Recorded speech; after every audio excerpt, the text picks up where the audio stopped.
Hola, yo soy el QFB Andrés Hernández, químico analista del Laboratorio de Micología del INDRE. Voy a presentar el tema antifúngicos, mecanismos de acción y mecanismos de resistencia asociados. Voy a hablar acerca de los tipos de infusiones fúngicas, describiré la definición de antifúngicos, hablaré de los mecanismos de acción, mecanismos de resistencia, de los nuevos antifúngicos y concluiré con un resumen. Existen tres tipos de infecciones fúngicas: las infecciones superficiales, que afectan principalmente las capas externas de la piel y las membranas mucosas, lo que provoca afecciones como piel de atleta, tiña del cabello, tiña de la piel y de las uñas.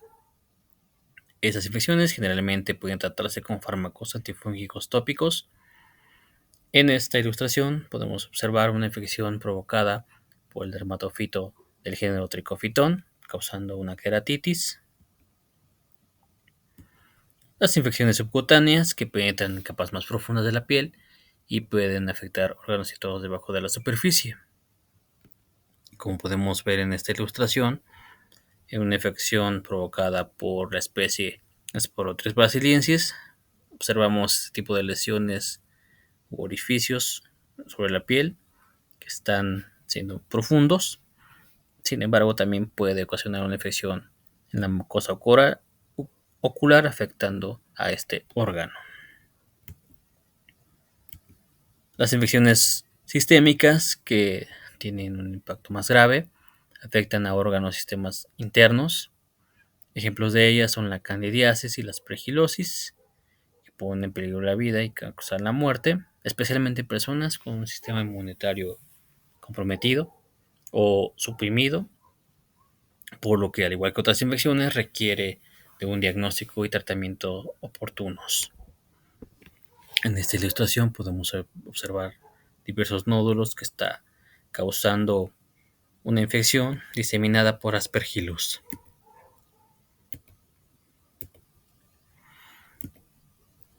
Ya adentrándonos en el tema, voy a describir la definición de antifúngicos o antimicóticos, los cuales son fármacos esenciales para el tratamiento de las infecciones fúngicas provocadas por levaduras u hongos filamentosos. Poseen blancos de acción específicos, tales como en la pared, la membrana celular o también a nivel nuclear. Actúan inhibiendo la capacidad de crecimiento y reproducción de estos microorganismos y tienen dos efectos. Pueden ser de tipo fungicidas o también de tipo fungiestáticos. En orden cronológico y secuencial voy a hablar acerca de estos compuestos y de sus mecanismos. Iniciaré por los compuestos poliénicos, descubiertos en 1949. Su mecanismo es la unión al ergosterol, un componente principal de la membrana celular fúngica. Forman poros, provocando la inestabilidad de esta estructura. Existen dos principales compuestos. Uno es la nistatina, que fue descubierto y aislado por la microbióloga Elizabeth Lee Hassem a la izquierda y la química Rachel Fuller Brown, a través del aislamiento de este compuesto de un actinomiceto, el Streptomyces nursei. Aquí podemos observar su estructura molecular, compuesta por varios enlaces poliénicos y un anillo. Su mecanismo de acción es unirse a este componente, el ergosterol, provocando poros, que a su vez provoca la inestabilidad de la membrana, produciendo una lisis y muerte de estos microorganismos. Es decir, este tiene una capacidad de tipo fungicida.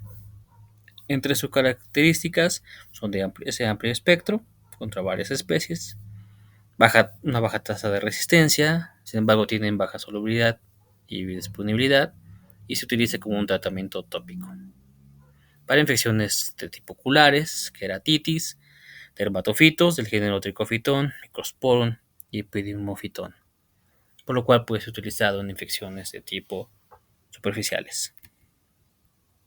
El siguiente compuesto es la anfotericina B, Este compuesto fue aislado en 1955 también de un actinomiceto, el Streptomyces nodosus. También presenta una estructura molecular poliénica y, a diferencia de la nistatina, es que sus compuestos funcionales o sus grupos funcionales están en diferente posición dentro de esta molécula. Su mecanismo de acción es el siguiente: además de formar poros, destabilizando la membrana y provocando la lisis celular, también hay otro mecanismo descrito en el cual se representa de esta manera, con este rectángulo a la anfotericina B, con un rectángulo más pequeño, el ergosterol. Estos se unen a través del grupo hidroxilo en los fosfolípidos y tiene un efecto de tipo esponja, es decir, que puede absorber o puede secuestrar todas las moléculas de ergosterol, llevándolas a la superficie, provocando no solo un poro, sino dobles poros, que facilita el, el, la salida de moléculas del entorno intracelular, provocando la lisis y por consiguiente la muerte de este microorganismo. El siguiente compuesto es la flucitosina, utilizada por primera vez en 1957 como antifúngico. Tiene un mecanismo de acción que inhibe la síntesis de RNA y DNA.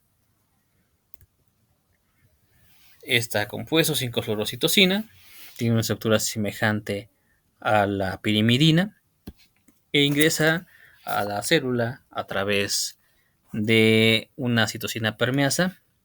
Una vez dentro, la 5-fluorocitosina, a través de una enzima desaminasa, se convierte al siguiente compuesto, el 5-fluorouracilo, que a su vez por otra acción de una fosforilasa se convierte en 5-fluoridin monofosfato.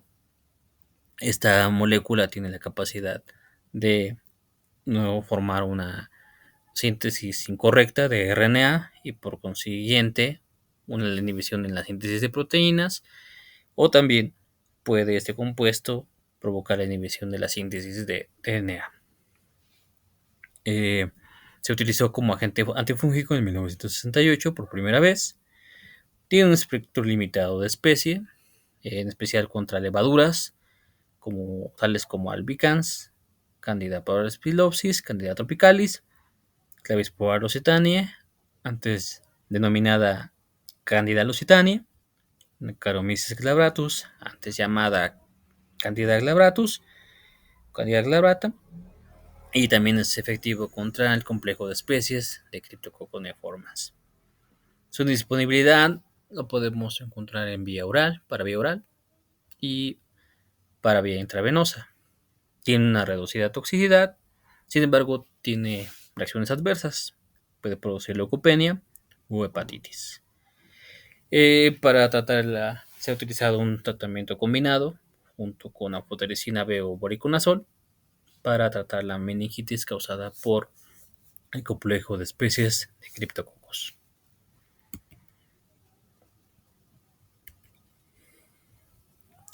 Los siguientes compuestos son los azoles, que son los que más se utilizan de manera clínica para el año 1969. Estos inhiben la síntesis de ergosterol en otro mecanismo. Su estructura principal es por este compuesto que es el imidazol, esta molécula orgánica. Existe una primera generación de azoles que se utilizó como un tratamiento tópico para infecciones superficiales. Los primeros tres son el miconazol, clotrimazol y econazol. Su mecanismo de acción es el siguiente: se unen a la 4-hidroxidimetil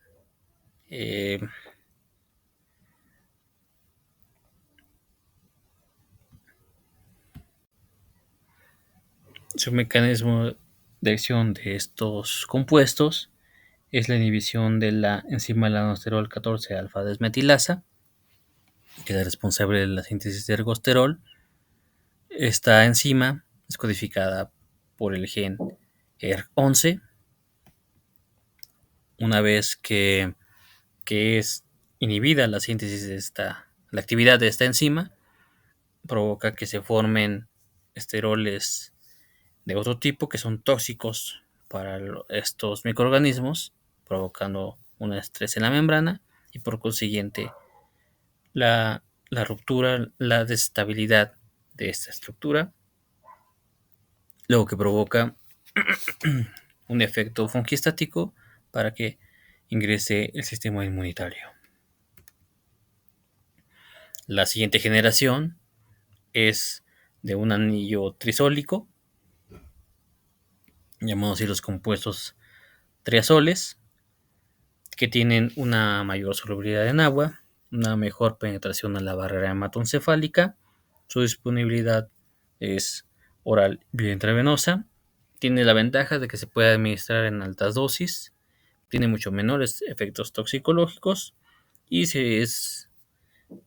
tienen buena actividad sobre candidiasis, meningitis criptocócica y también infecciones causadas por coccidiomicosis, infecciones diseminadas principalmente de manera pulmonar. Y aquí podemos observar los distintos compuestos que se han desarrollado. El voriconazol es especialmente utilizado para aspergilosis invasiva. Fluconazol y isobuconazol tienen efecto sobre el género Cándida. También algunas especies del complejo de Cryptococcus neoformans. El compuesto itraconazol tiene actividad sobre Aspergillus, Trichosporum, Fusarium. Y el compuesto posaconazol tiene actividad sobre zigomycetos y mucorales. El mismo mecanismo de acción de los azoles es también producido por estos compuestos triazólicos.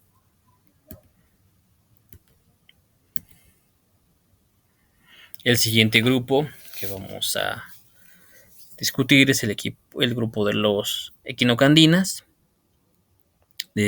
utilizadas en la clínica en el año de 1987.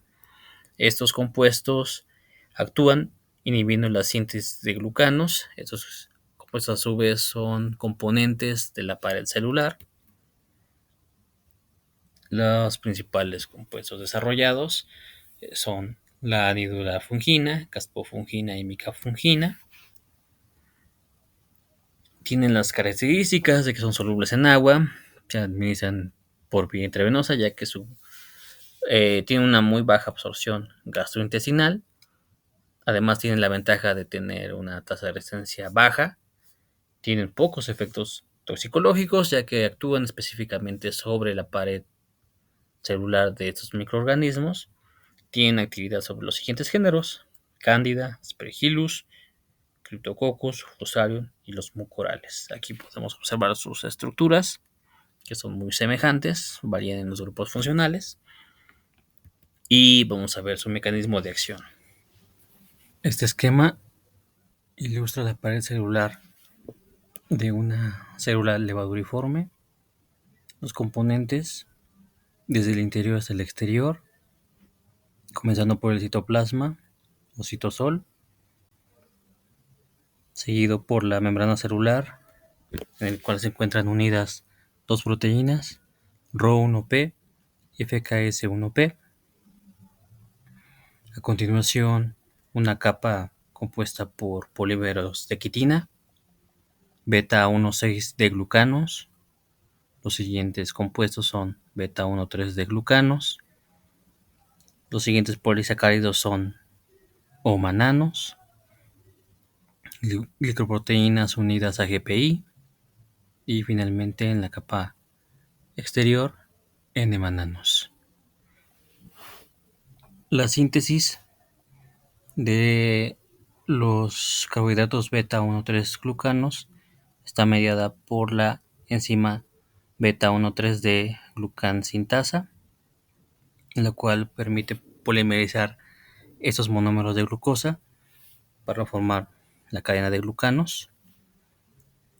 A la derecha, en el esquema, podemos observar la alteración de esta síntesis cuando existe un tratamiento con equinocandinas, caspofungina, micafungina, anidulafungina y la equinocandina reciente, resafungina. Estas actúan inhibiendo la síntesis de los monómeros de glucosa a través de la enzima beta 1,3 de glucanos. Una vez que se unen a la proteína FKS1P, impiden su actividad catalítica y por ende impiden la síntesis de este polímero. Ahora voy a hablar acerca de los mecanismos de resistencia. Voy a iniciar por los mecanismos de resistencia polienos. En esta ilustración vamos a tener una cepa susceptible a anfotericina B, la otra cepa susceptible a resistente a anfotericina B. Recordemos que el mecanismo de acción es que este compuesto se une al ergosterol, provoca un secuestro de esta molécula por el efecto esponja.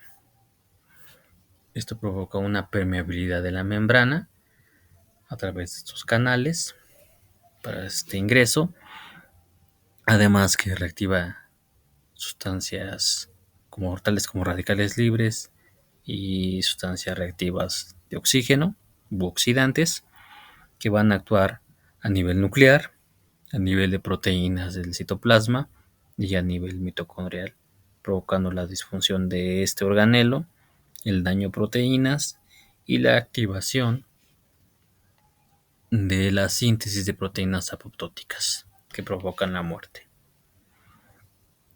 Estas, por otra parte, en una cepa resistente, los autores mencionan que puede haber una alteración en la pared celular, es decir, que al censar la cantidad, que hay una cantidad o hay una presencia de anfotericina B, entonces tiende a engrosar, es decir, a sintetizar carbohidratos, polímeros de la pared celular, tales como quitina, 1,3, beta 1,3 glucanos, beta 1,6 glucanos o también mananos, que hacen que su pared sea mucho más resistente y más íntegra, lo que provoca es que no ingrese este compuesto. Ese es un mecanismo propuesto que aún no está bien dilucidado. La otra es que al incrementarse la cantidad de sustancias reactivas de oxígeno o radicales libres, entonces se observan estos mecanismos. La síntesis de proteínas, como tal catalasa, proteínas de choque térmico, como son HCP30, HP70, las cuales van a neutralizar la actividad de esas sustancias reactivas de oxígeno o radicales libres. El otro mecanismo es genes mutantes, por ejemplo el ERG3, los cuales provocan o sintetizan compuestos que no son esterol, que son intermediarios del esterol, pero que estos esteroles pueden dirigirse hacia la membrana, entonces ocupar el espacio del ergosterol propiamente. Una vez que la anfotericina B no reconoce el ergosterol, pues no tiene actividad, haciendo resistente a la cepa. El siguiente mecanismo es el de los azoles. Recordemos que su mecanismo de acción es inhibir la actividad de la proteína enzimática lanoesterol 14-alfa desmetilasa. Y en esta ilustración podemos observar distintos y diversos mecanismos de resistencia hacia estos compuestos. Uno es la alteración de la composición de esteroles mediada por la inactivación del gen ERG3. Esto ocurre en las cepas o especies de Candida albicans y Candida tropicalis. El siguiente es que en la especie de Candida clavata pueden tomar esteroles del hospedero, del exterior, y esos dejarlos en su membrana. El siguiente mecanismo es el incremento de los transportadores o las bombas de flujo mediada por los transportadores ABC o MDR, los cuales lo que hacen es, una vez que ingresa el antifúngico, enviarlos por esos transportadores hacia el exterior. Esto ocurre en las especies de Candida albicans, Candida glabrata y Candida cruzei. Cabe mencionar que Candida cruzei es una especie intrínsecamente resistente a los azoles. El siguiente mecanismo es otro tipo de transportadores, los MFS. Estos transportadores principales están en Candida albicans y Candida parapsilosis, y de la misma manera que los transportadores ABC, lo que hacen es enviar hacia el exterior moléculas de este antifúngico de los azoles. La otra es la baja afinidad entre el fluconazol y esta proteína, este gen ERG11, que codifica la proteína 14-alfa-desmetilasa. Hay una poca afinidad, lo que, como lo podemos ver en el esquema, es que no son compatibles el sitio activo con esta molécula, y pues por eso son de tipo resistentes, ya que no reconocen al fluconazol, no tienen ninguna actividad sobre estas moléculas. Otro mecanismo propuesto es por Candida albicans y Candida tropicalis, que es el incremento de la expresión del gen ERG11. Una vez que hay tanta proteína por codificación de este gen, pues es mucho mayor ahí la afinidad, haciéndola mucho más resistente y provocando que se tenga que administrar mayores dosis, que puede ser tóxico para la célula hospedera. El siguiente mecanismo es el mecanismo de aneuploidía. Como se sabe, estos microorganismos, Candida en especial, tienen relegos cromosómicos, además que pueden tener un genoma haploide o diploide, depende también de su reproducción, o su forma de replicación, lo cual provoca estos relegos cromosómicos y que produzcan a su vez una síntesis mayor de esta proteína. Para el caso de Candida albicans, Candida glabrata y Candida cruzei. El siguiente mecanismo es que haya mutaciones, es decir, que haya cambios en las sustituciones de los aminoácidos, provocando que exista una afinidad, no haya un contacto, y por ende que sea resistente. Esto ocurre en las especies Candida albicans, Candida tropicalis y Candida parapsilosis.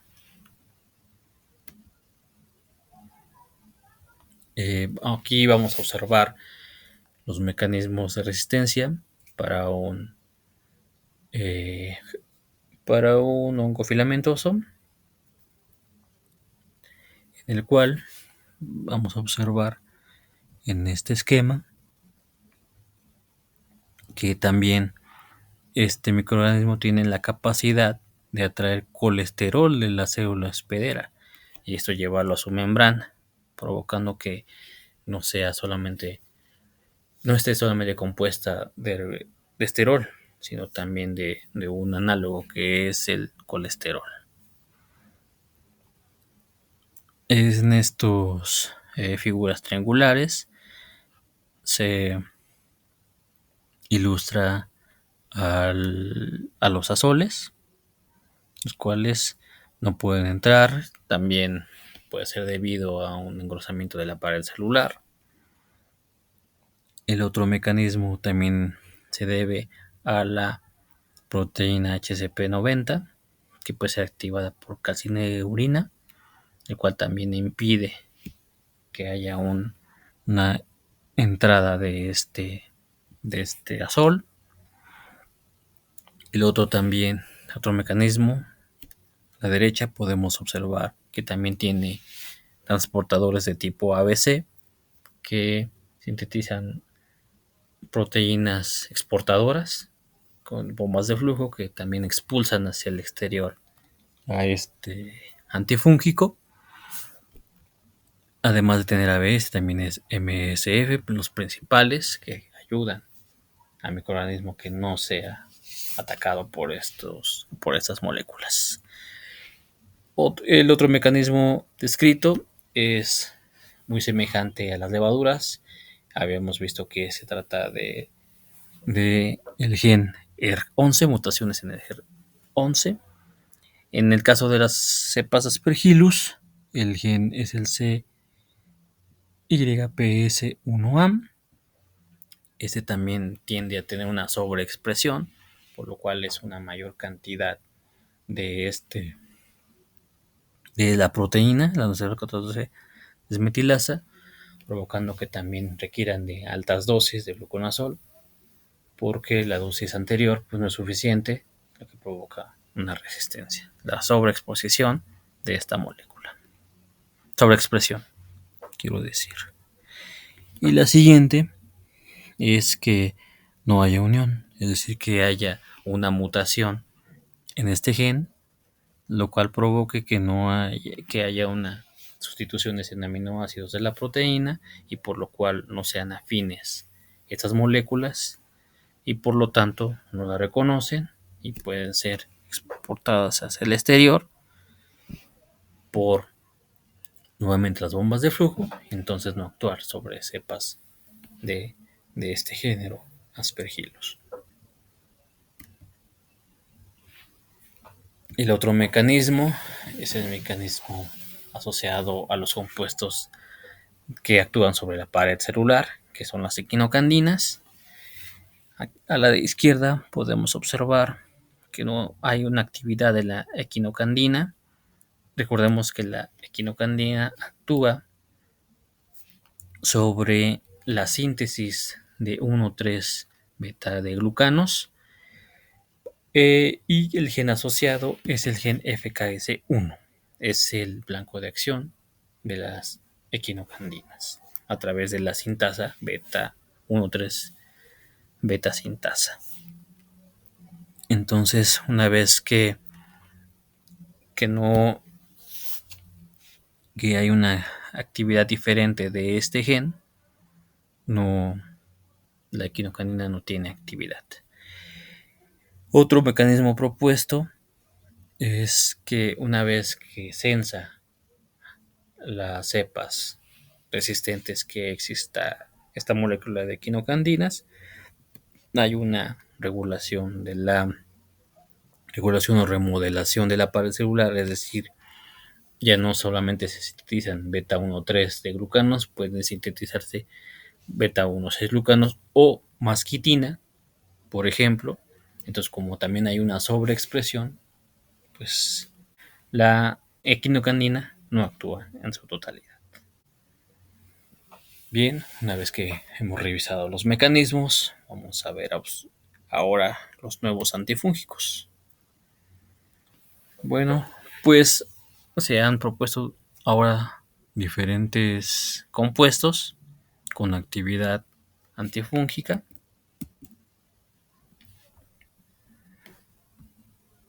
Y en la que podemos observar también por orden cronológico y orden de investigación y descubrimiento. Vamos a observar al fármaco Famanoyepix. Este compuesto aún no está aprobado y tiene un mecanismo de acción siguiente. Se tiene afinidad por la enzima GW11. Esta enzima es un precursor de la síntesis de la molécula de glicofosfatidilinositol que mantiene ancladas a proteínas de superficie. Una vez que que actúa este fármaco impide que exista la síntesis de proteínas y por ende no puede haber una descompensación en su pared celular por la deficiencia de estas proteínas. El siguiente compuesto es el ergosterol, que también actúan sobre el colesterol, es un análogo de la anfotericina B y también forma poros, al igual que la nistatina. Este compuesto se dio a conocer en 2019, sin embargo, aún está en periodo de investigación y no ha sido el siguiente compuesto aprobado por la FDA en 2021 es el ipecacuanha. Este antifúngico tiene actividad inhibiendo la síntesis de glucanos, muy semejante a las moléculas de las equinocandinas. Actúa sobre la pared celular de levaduras y hongos. El siguiente compuesto, también en 2021, sin embargo, aún no ha sido aprobado por la FDA, es el olorofilm. Este compuesto inhibe la síntesis de pirimidinas, actúa a nivel mitocondrial, como lo podemos ver en esta ilustración. El siguiente compuesto ya está aprobado, es el operconazol. Inhibe la síntesis de ergosterol, al igual que el siguiente compuesto es el compuesto oteseconazol. Tiene un sinónimo, una clave, el BT1598. Es un triazol. Este compuesto actúa a nivel de ergosterol en el precursor del anosterol.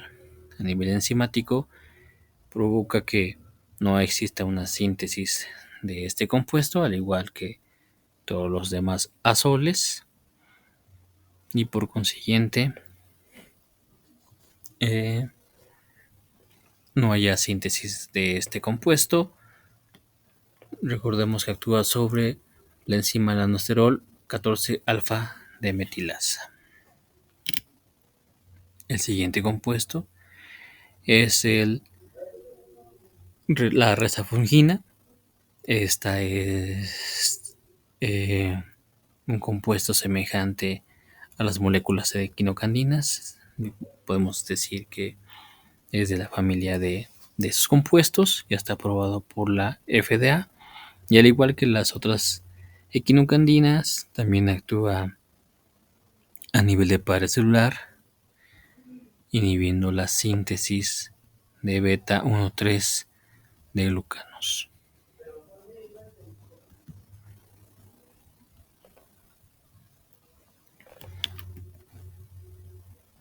Y en resumen, vamos a ver que a través de esta tabla comparativa, en la cual tenemos la clase o ejemplos de antifúngicos, su mecanismo de acción, el espectro de actividad sobre los microorganismos, el uso clínico, algunos efectos adversos que presentan, la resistencia y qué genes están involucrados. Comencemos por los polienos. Vemos que los compuestos está conformado por los siguientes compuestos: anfotericina B principalmente y la nistatina. Su mecanismo de acción es unión al ergosterol, y en anfotericina B vimos que tiene un efecto llamado esponja, que abre poros dobles, lo cual, como vimos, desestabiliza la membrana, provocando la lisis celular. El espectro es amplio de actividad sobre especies del género Cándida, Cryptococcus, Aspergillus y algunas especies de mucorales. Los usos clínicos es cuando se produce candidemia, criptococosis, mucormicosis. Aquí cabe mencionar que el uso clínico es cuando la infección está diseminada. ¿Qué quiero decir? Como al inicio habíamos mencionado, que actúa sobre infecciones sistémicas. Entonces, debido a su toxicidad, su prescripción debe ser para este tipo de infecciones, ya cuando llegaron a los órganos y tejidos. Como ya hemos visto, tiene los siguientes efectos adversos. Es bastante nefrotóxico, además de que puede ocasionar fiebre y anemia, ya que recordemos que va hacia el ergosterol y la molécula en células mamíferas muy semejante al ergosterol es el colesterol. Entonces, debido a eso, hay causa toxicidad en el hospedero. La resistencia se debe a genes mutantes en la síntesis de ergosterol o que también hay esteroles alternos, como lo vimos en Aspergillus fumigatus, que pueden tener en su membrana otros tipos de esteroles, por lo cual no son reconocidos, por consiguiente hay una resistencia. Bien, pues los genes involucrados son los ERG2 y ERG3. Recordemos que se debe ser en cándidas, en el género cándida. Bien, el siguiente grupo son los azoles. En este tenemos los triazoles, en especial fluconazol, boriconazol, posaconazol. ¿Cómo actúan? Pues bien, inhibiendo la síntesis o la actividad, de la 14-alfa desmetilasa y está codificada por el gen ER11 para cándida. Recordemos que para Aspergillus es el CYP, ese gen. Bien, pues tiene un espectro amplio para estos compuestos, para estos microorganismos, quiero decir, cándida, Aspergillus y mucorales. Los usos clínicos pueden ser candidemia y aspergilosis. Tiene efectos adversos, es hepatotóxico. La resistencia es en las mutaciones del gen ER11, las bombas de flujo y también las aneuploidías que podemos observar en especies del género Cándida. Los genes involucrados, por supuesto, es el ER11 y los transportadores ABC, CDR1, CR2 y MDR1, MDR2.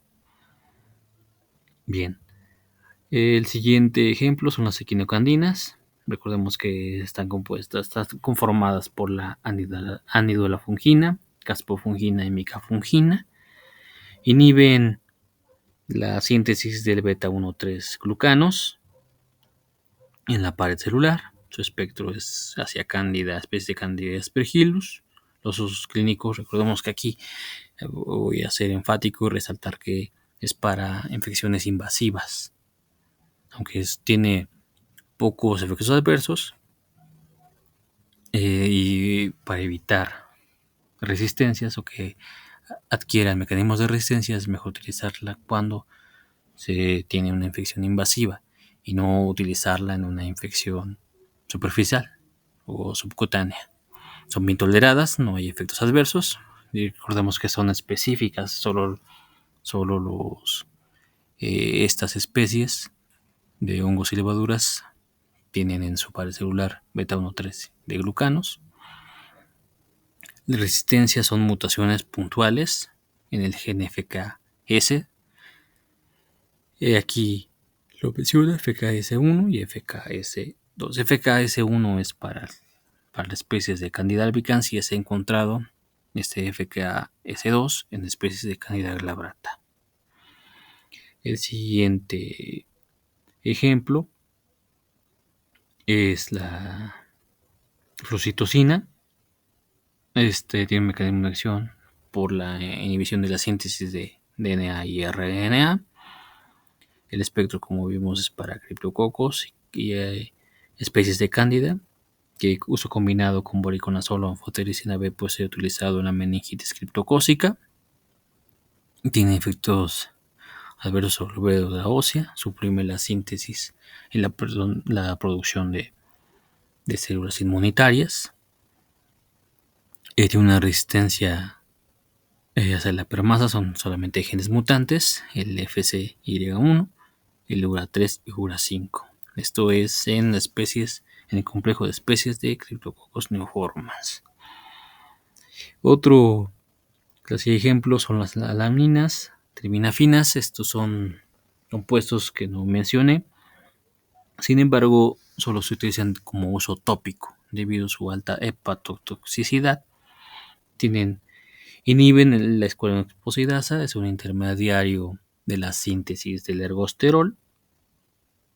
Tienen buen aspecto sobre dermatofitos, pero debemos tener en mente que en dermatofitos que causan infecciones superficiales, entonces de uso tópico, son muy recomendables. Bueno, aquí lo observamos para usos clínicos en onicomicosis, infecciones micóticas o fúngicas en uñas, en la piel, en tiñas de cabello, como en la capitis. Como lo mencioné, son muy tóxicas, por lo cual no son recomendables para el uso intravenoso o el uso sistémico. Y hay un mecanismo de resistencia sobre el gen ERG1. Y con esto terminamos el tema de mecanismos de acción y mecanismos de resistencia hacia los antifúngicos.